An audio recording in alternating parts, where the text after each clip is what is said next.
श्री शिवाय नमस्तुभ्यम। पावागढ़ गुजरात का चौथा दिन का कथा का सार जानिए। कथा का पहला क्रम।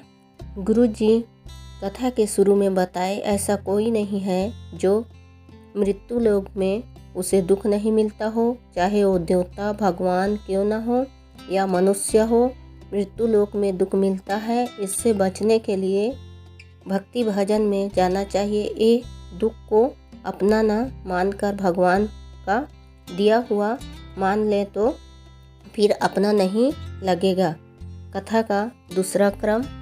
शिव भक्त मंदिर जाता है तो उसके कपड़ों में मंदिर का धूल लग जाता है, तो उस धूल को लेकर अपने घर जाते हो तो घर का आनंद बढ़ जाता है, सुख प्राप्त होता है। कथा का तीसरा क्रम। माता पिता अपने बच्चों को 20 वर्ष तक राम बनाने की कोशिश करते हैं, उन्हें सीख देने की कोशिश करते हैं और वो 20 दिन गलत संगत में पढ़ने से रावण बन जाता है। शिव जी के मंदिर में जाना है और शिव जी के मंदिर में 1 लोटा जल चढ़ाना है। जिस घर के बच्चे मंदिर के सीढ़ी चढ़ना सीख जाते हैं, भगवान के द्वार जाना सीख जाते हैं, उनके यहाँ के बूढ़ा बूढ़ी वृद्धा आश्रम नहीं जाते हैं। जो पूजा करना सीख जाता है वो अपने घर के बुजुर्गों की सेवा करना जानता है। कथा की चौथी क्रम। जो बारिश का जल होता है, आकाश का जल होता है, बारिश का जल होता है, वो ज़मीन पर गिरता है तो वो पानी ज़मीन पर पड़ता है, फिर गड्ढा में जाता है, नाला में जाता है, नदिया में, फिर वो समुद्र तक पहुंच ही जाता है। उसी तरह आपके घर के पास शिवालय है, उसमें आपके द्वारा चढ़ाया गया जल भी महादेव तक पहुंच ही जाता है। कथा की पांचवी क्रम। बसंत पंचमी के 2 उपाय बताए, रोग मुक्ति और कार्य सिद्धि। गुरु जी ने बताया कि आज बसंत पंचमी है। आज शिव जी को 108 फूल से श्रृंगार किया जाता है, चढ़ाया जाता है। डॉक्टर अगर बोल देते हैं बहुत बड़ी रोग है, रोग मुक्ति के लिए शिव जी पर अर्पित किया जाता है। शिव जी सरसों का फूल अर्पित करके जांच के लिए चले जाओगे, रिपोर्ट नॉर्मल आएगा। रोग मुक्ति के लिए शिव जी पर सरसों का फूल अर्पित करते हैं। कथा की छठवीं क्रम। कोई भी आप कार्य करने जा रहे हो तो उसमें भी सरसों का फूल बहुत प्रबल होता है। कोई भी कार्य के लिए जा रहे हो तो जितना भी आपके पास सरसों का पुष्प है उसको श्री शिवाय नमस्तुभ्यम बोलते हुए अर्पित करना, आपका कार्य सिद्ध होगा। कथा की 7वीं क्रम। आपके बच्चों को बोलने के पहले आप शिव जी पर 1 लोटा जल अर्पित करना, 1 बेलपत्र चढ़ाना, 1 अक्षत चढ़ाना।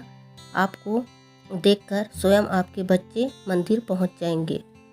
कथा की 8वीं क्रम। किसी किसी के पहले का कोई पुण्य होता है, मनुष्य जन्म में भजन हो जाता है। जब कोई नारी या पुरुष व्रत करते हैं तो वो कोई भी देवी देवता का उपवास करते हैं, तो दिन के 7 दिन में कोई सा दिन तीज शिवरात्रि जिस देवी देवता का रखते हैं, उस दिन उपासक के शरीर में कौन सा शक्ति आकर विराजमान होते हैं जो कि उनका व्रत सफल हो जाता है। तो गुरु जी ने बताया, शकंभरी माता व्रत उपासक करने वाले के शरीर में बैठी रहती है, उनका व्रत का तप बढ़ाने के लिए।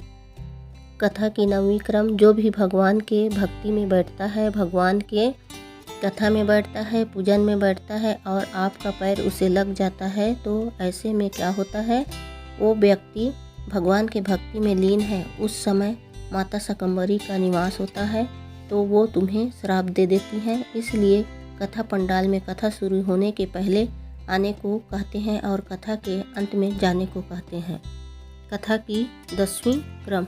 जो व्यक्ति मंदिर जा रहे हैं वो व्यक्ति को देखकर हंसते हैं या मजाक बनाते हैं तो वो अपने जीवन का बर्बादी की पहली सीढ़ी में कदम रख देता है, समझ लो। कथा की 11वीं क्रम। हम किसी के साथ बुरा नहीं करते हैं, तब भी हमारे साथ बुरा क्यों होता है, भगवान हमारा क्यों नहीं सुनता। तो गुरु जी बताए, आप अभी का जन्म का नहीं पर ये पिछले जन्म का कर्म भी हो सकता है। उस जन्म में किसी जीव जंतु को तकलीफ दिए होंगे, उसी का हो सकता है। कथा का 12वीं क्रम।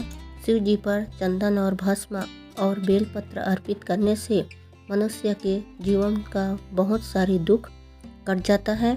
अगर आपके मस्तक पर चंदन लग जाता है तो आपके पिछले जन्म के प्रभाव को भी शिव जी काट देते हैं। भस्म, चंदन और बेलपत्र अर्पित करके कम कर सकते हैं। कथा की 13वीं क्रम। शिव महापुराण कथा कहती है, शिव जी को पकड़कर साधना करना, दर्शन करना कल के कथा में बताएंगे।